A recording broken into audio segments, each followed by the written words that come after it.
उसका एक प्रारब्ध के अनुसार, एक संग के अनुसार, जैसे कोई साधक की संगति में रहे, अच्छा उसने लक्ष्य नहीं बनाया तो संग में रह करके उसका सत्कर्म होने लगा, सत्कर्म होने लगा तो उसका लक्ष्य बन गया कि नहीं।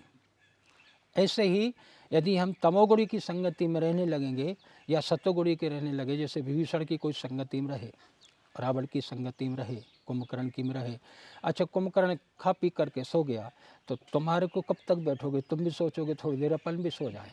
अच्छा विभीषण यदि मान लो सवेरे लोटा लेकर सूर्य नारायण को अर्घ देगा, जल चढ़ाएगा, तो संग वाला लक्ष्य भी नहीं है और उसको कर्म भी नहीं करना था, तो संग प्रधान है।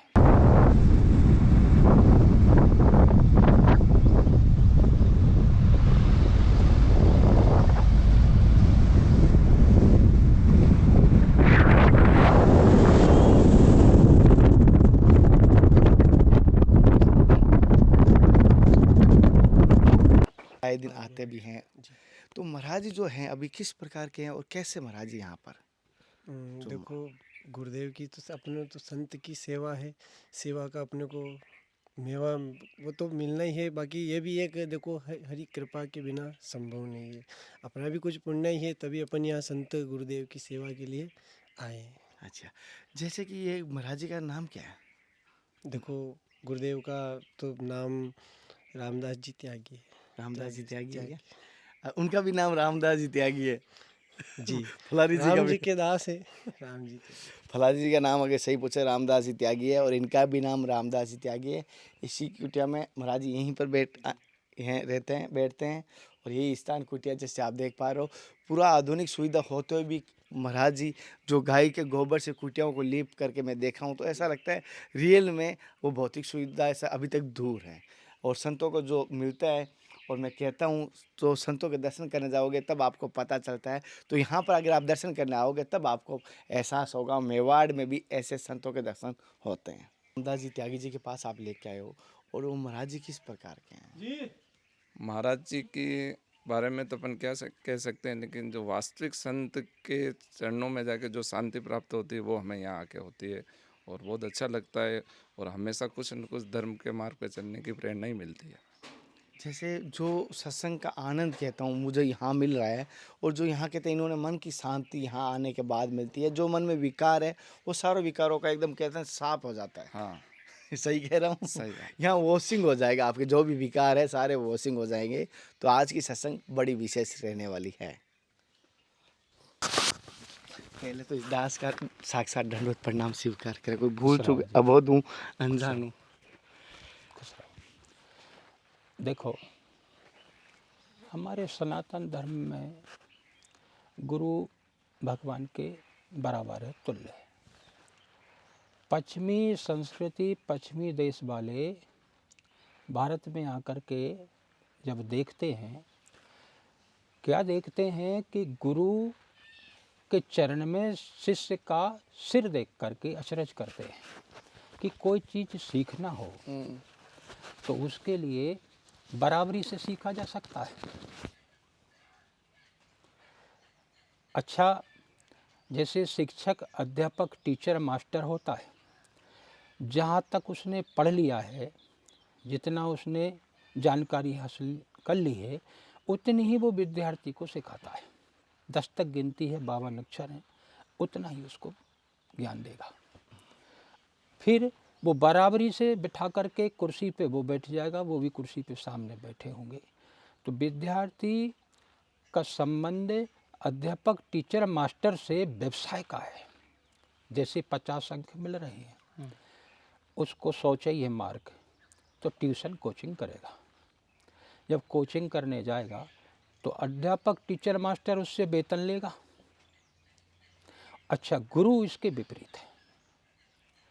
गुरु के पास जब हम जाते हैं तो गुरु के पास जब शिष्य जाता है तो जो पहले होता है उसको गुरु मार देता है, खाली करता उसको कहता है कि तू जो आया है इसको सब मिटा दे। इसीलिए भारत में द्विज जन्म की प्रथा है कि दूसरा जन्म हो गया। अब जिस दिन से मंत्र लेता है उसका कर्म, उसका वर्ण व्यवस्था पहले क्या था उससे संबंध नहीं है। गुरु के यहाँ जन्म दुज जन्म होने के बाद में गुरु जो जीवन जीता है वो जीवन जीने के लिए प्रेरित करता है उसको। इसलिए हमारे गुरु की परंपरा भगवान के तुल्य है। तो महाराज जी जैसे कि हर शिष्य का इच्छा होती है कि मेरे गुरु कृपा मेरे पर बनाई रखे या मेरे गुरु प्रसन्न रहे मेरे कार्य से, तो कैसे? पहली बात तो गुरु के शरण में जब ही जाता है और गुरु की कृपा उसी दिन हो जाती है जिस दिन उसको दीक्षा देते हैं या गुरु महाराज शरण में लेके उसको भगवान का कोई पाठ जाप या कोई विधि नियम में ले लेते हैं, उस दिन से ही शिष्य के ऊपर कृपा हो जाती है। वो शिष्य के ऊपर है कि किस प्रकार का शिष्य क्या चाहता है। तो महाराज जी जैसे कि बहुत सारे कहते हैं कि माताओं को गुरु बनाना चाहिए या पति को गुरु मान सकती है। हमारे इसमें तो ऋषि पद्धति से देखो सबने गुरु बना रखे हैं। वामदेव महाराज पार्वती के गुरु हैं, सती जी नारद जी की गुरु हैं। तो हमारे इसमें तो गुरु बनाने की ऋषियों की परंपरा रही है, और जो नहीं बनाते हैं तो पति में परमेश्वर देख सकते हैं। पिता बेटा यदि पिता में परमेश्वर के रूप में सेवा करता है, शिष्य गुरु को भगवान के रूप में, तीनों तुल्य हैं, चल सकते हैं। क्योंकि ध्रुव ने भी माता पिता की सेवा करके अपना परलोक सुधारा। जैसे एक माता जी थे, उन्होंने अनसुया के बारे में बात की थी कि अनसुया के गुरु उनके पति मानती थी या पतिव्रता थी, ऐसा प्रकार। हाँ, मान सकते हैं, गरुड़ पुराण में भी है। तो अपन पत्नी यदि चाहे तो पति की आज्ञा से जो चलने वाली है, जैसे जालंधर की पत्नी कौन है? विंध्या। विंध्या। उसके गुरु कौन है? जालंधरी। अनसुईया के गुरु अत्रि। तो पति की पूर्ण रूप से आज्ञाकारी वाली जो सती स्त्री होती है उसको टाइम ही नहीं मिलता है, ठीक है। फिर सती के रूप में हमारी जगत जननी पार्वती सती जो है, इन्होंने गुरु बना के दिखा दिया है कि इस पद्धति से भी अपन चले तो और सरल है। क्योंकि पति के साथ में संलग्न होकर जाप करेंगे, सेवा करेंगे, ये ज़्यादा सरल है। महाराज जी जैसे कि ये तो आप जिनके गुरु बने हुए या जो गुरु है उनके बारे में बात होगी। जैसे बहुत सारे कहते हैं हम गुरु बनाना चाहते हैं और गुरु की पहचान कैसे करें। बहुत सारे मैं संतों के दर्शन करवाता हूँ, लेकिन मैं किसी को व्यक्तिगत ये नहीं कह सकता आप इनको दीक्षा लीजिए, क्योंकि जीवन में आगे आने वाले टाइम क्या हो क्या नहीं, तो फिर ऐसा ना हो कि मेरे कहने पर उन्होंने दीक्षा लिए। तो वो कहते हैं इतने संतों के दर्शन करवाए, कन्हैया नाम है मेरा, कन्हैया इतने संतों के दर्शन करवाए, तो हमें अपने गुरु की पहचान कैसे होगी? देखो, अपने जैसे स्वभाव होते हैं, भाव होते हैं। हम क्या चाहते हैं? भगवान के दर्शन करना चाहते हैं या धन द्रव्य चाहते हैं या तंत्र मंत्र चाहते हैं? उसने फूल कांटों से, दुर्जन सज्जन से, दो से उत्पत्ति कर रखी है। नकली गुरु असली गुरु आपके ऊपर डिपेंड करता है कि आप किस मार्ग की खोज में हैं, शिष्य के ऊपर है। जैसे कि महाराज जी जैसे कोई अगर राम नाम का जाप करता है या अयोध्या का रहने वाला है, अगर उसने गुरु बनाया और उसको शिव का नाम मिल जाता है या राधा का नाम मिल जाए, कृष्ण का नाम मिल, तो उसके आज तक उनके राम जी की उन्होंने पूजा की, अब उनको नाम चेंज मिला है तो मतलब असमंजस रहती है। तो अच्छा, ऐसा हम्म, देखो, शिव जी जो है राम भक्त परिवार है। गणेश जी राम जी का भजन करते हैं, जी गुरु जी। ठीक है। वामदेव महाराज पार्वती के गुरु हैं, वो भी राम। सती वो भी राम। शिव जी भी राम। और पार्वती तो सहस्त्र नाम बलि विष्णु का पाठ करती थी। तो शिव जी ने बोला आओ देवी अब भोजन करते हैं या बैठते हैं। तो पार्वती कहती है कि मेरा कुछ पाठ रह गया है। तो शिव जी बोले कि मैं पल भर में आपका सहस्त्र नाम करवा देता हूँ। तो उन्होंने बोला राम रामेति रमे राम मनोरमे सहस्त्र नाम ततुल्यम राम नाम बनाने। एक बार राम शब्द कहने से भगवान विष्णु के सहस्त्र नाम का पाठ हो जाता है। तो उस ऊंचाई के नाम को कौन छोड़ना चाहेगा? ये तो हरि के जो रूप हैं वो हरि अंतिम है। भगवान शिव लास्ट में बोल देते सत हरि भजन जगत सपना, हरि का भजन। महाराज जी एक साधक है मुंबई से, उन्होंने कहा है कन्हैया जैसे उम्र दराज है, तो वो कह रहे हैं मैंने जीवन तो आज तक व्यापार किया है, लेकिन आपकी सत्संग देखने के बाद ऐसा लगा कि जीवन का कुछ और लक्ष्य भी होना चाहिए, जीवन का कोई उद्देश्य भी होना। तो कहते हैं कन्हैया जैसे तुम संतों के दर्शन कर रहे हैं, तो एक थोड़ा सा मैं पूछना, जीवन का हर इंसान का लक्ष्य क्या होना चाहिए? क्या भगवान को प्राप्त करना, उनके दर्शन करना वो लक्ष्य होना चाहिए, या भजन करना वो लक्ष्य होना चाहिए, या जीवन की मुक्ति करना वो लक्ष्य होना चाहिए? तो जीवन का असली लक्ष्य आदमी मानव शरीर पाता है, पुण्य से मिलता है, भगवान का ही प्राप्ति के लिए है, अर्थव्यवस्था उसके साथ प्लस रहती है। दूसरा, लक्ष्य कर्म के अनुसार बनता और बिगड़ता रहता है, ये स्वयं के ऊपर है। कोई कोई वीर पुरुष होते हैं, कोई कोई पंडित विद्वान होते हैं, कोई कोई संत जति होते हैं जो लक्ष्य पहले बनाते हैं, और नहीं तो लक्ष्य बनता है कर्म के अनुसार। कर्म के अनुसार।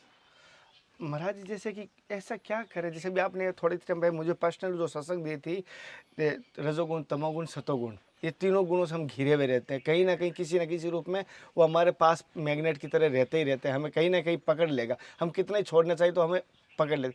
तो ऐसा कौन सा कार्य करूं, मेरा भी है और बहुत सारे साधक है जो नवयुवक है, जो इस घर में भी अपने नित्य कर्म कर रहे हैं, तो ऐसा कौन सा कार्य करें इन तीनों गुणों से ऊपर उठ के भी जिया जा सके? देखो, तीन गुणी शरीर होता है, इससे तो बाहर जाएगा, एक गुण कम हो जाएगा तो दुनिया में रहेगा ही नहीं आदमी, जीत नहीं सकता, इसमें जिया जाएगा उसको। रजोगुण तमोगुण सतोगुण जो है, ब्रह्मा विष्णु महेश तीनों गुण के सम्मोहित होकर के ही उसको कर्म करना पड़ेगा। उसका एक प्रारब्ध के अनुसार, एक संग के अनुसार, जैसे कोई साधक की संगति में रहे, अच्छा उसने लक्ष्य नहीं बनाया तो संग में रह करके उसका सत्कर्म होने लगा, सत्कर्म होने लगा तो उसका लक्ष्य बन गया कि नहीं। ऐसे ही यदि हम तमोगुणी की संगति में रहने लगेंगे या सतोगुणी के रहने लगे, जैसे विभीषण की कोई संगति में रहे, रावण की संगति में रहे, कुंभकर्ण की में रहे, अच्छा कुंभकर्ण खा पी करके सो गया तो तुम्हारे को कब तक बैठोगे, तुम भी सोचोगे थोड़ी देर अपन भी सो जाएं।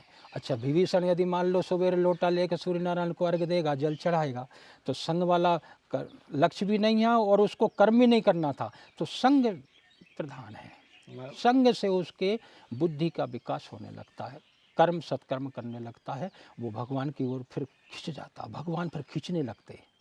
मतलब जीवन का कहीं ना कहीं आपकी सत्संग से एक प्राप्त हो रही है, जीवन का जो संगत कहते हैं हम या संग कहते हैं, जो हमें फ्रेंड सर्किल संग प्रधान है, हाँ जी। और कोशिश करें संग अच्छे संतों के सानिध्य में। देखो आज हमारे हिंदुस्तान में जो फिल्म देखते हैं, जो सीरियल चल रहे हैं, ये संगीत तो है वो टीवी में और पर्दे पर, उसमें जो चीज़ दिखाते हैं, उन्होंने घर का आकर के नाई ने नहीं बोला कभी तुम ऐसे बाल कटवाना, दर्जी ने कभी नहीं बोला कि ऐसे मैं कपड़े बनाऊंगा, तुम्हारे को खुद को संग ने खींच लिया, देखने के मात्र से तुम लोगों के अंदर विचार उत्पन्न हुए और विचारों से कर्म करवा दिया, ले गए कर्म जगह पर, और उसने भी बोल दिया हाँ मैं ही हूँ वो जो फिल्म में अभी देख के आया हूँ।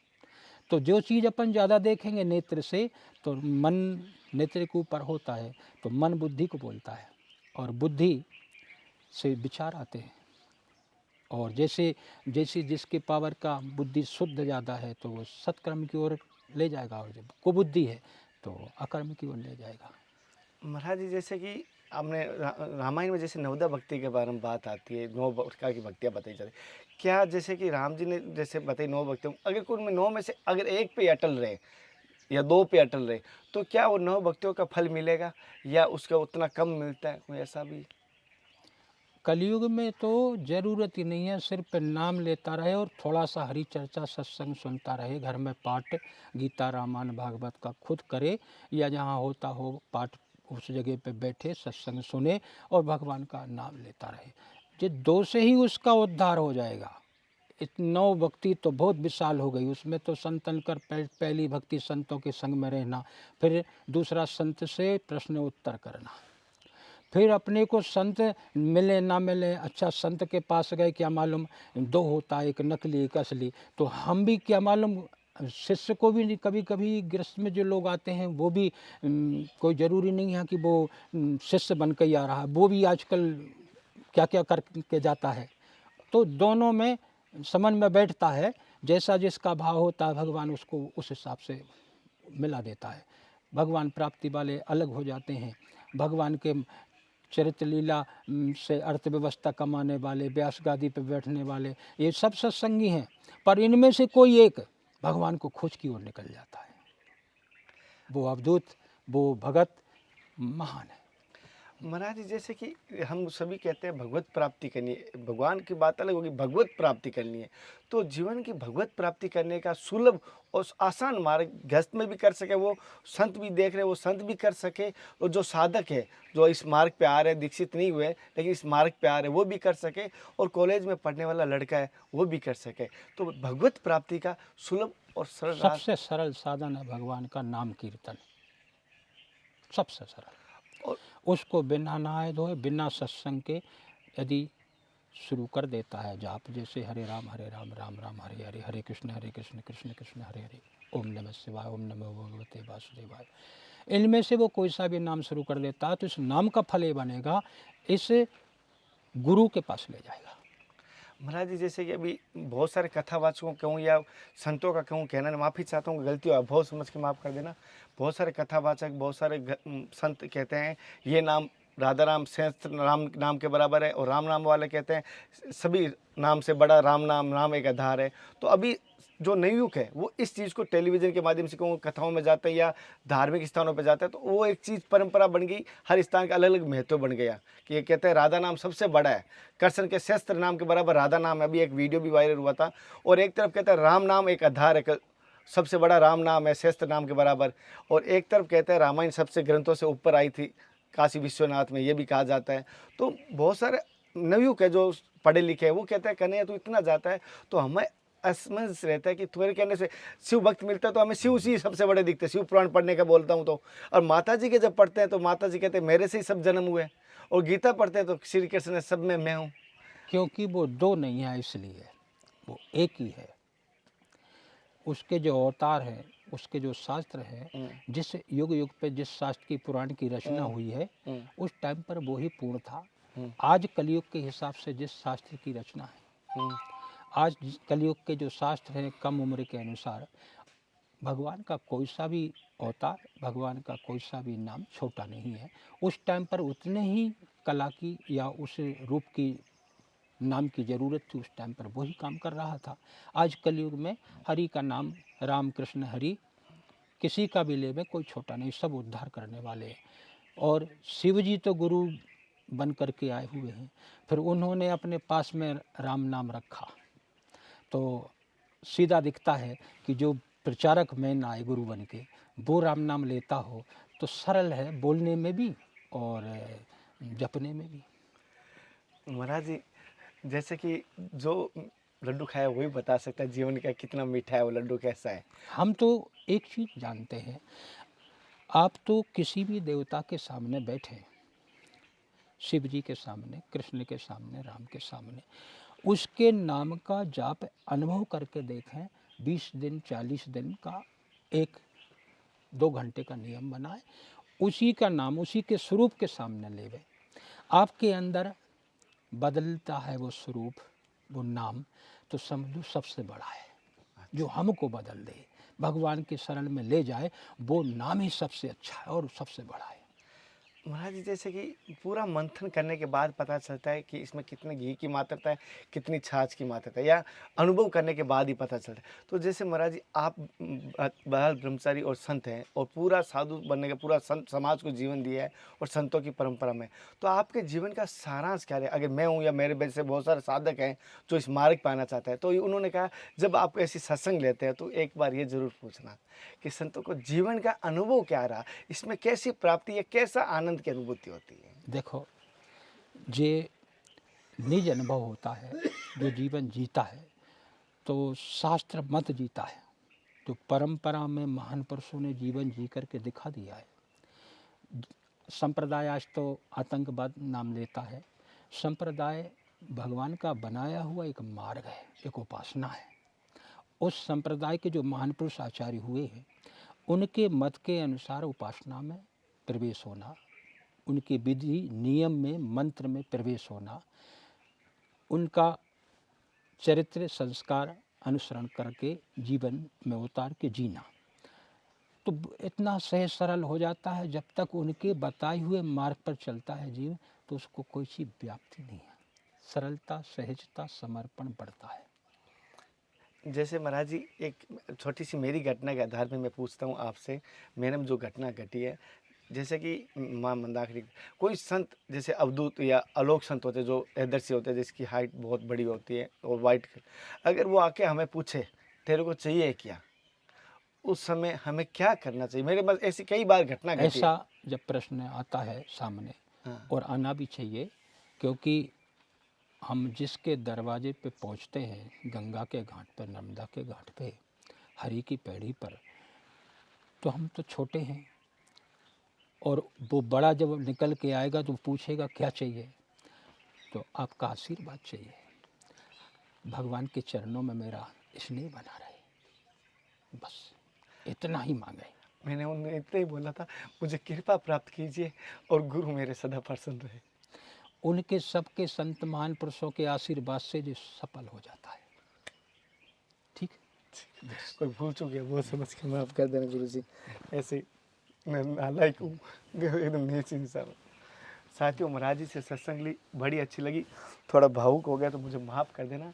अगली सत्संग का फिर मिलते हैं, तब तक जय हिंद, वंदे मातरम, सीताराम। हे नाथ, हे मेरे नाथ, मैं आपको भूलूँ नहीं। जय गुरुदेव, जय सभी संतों की।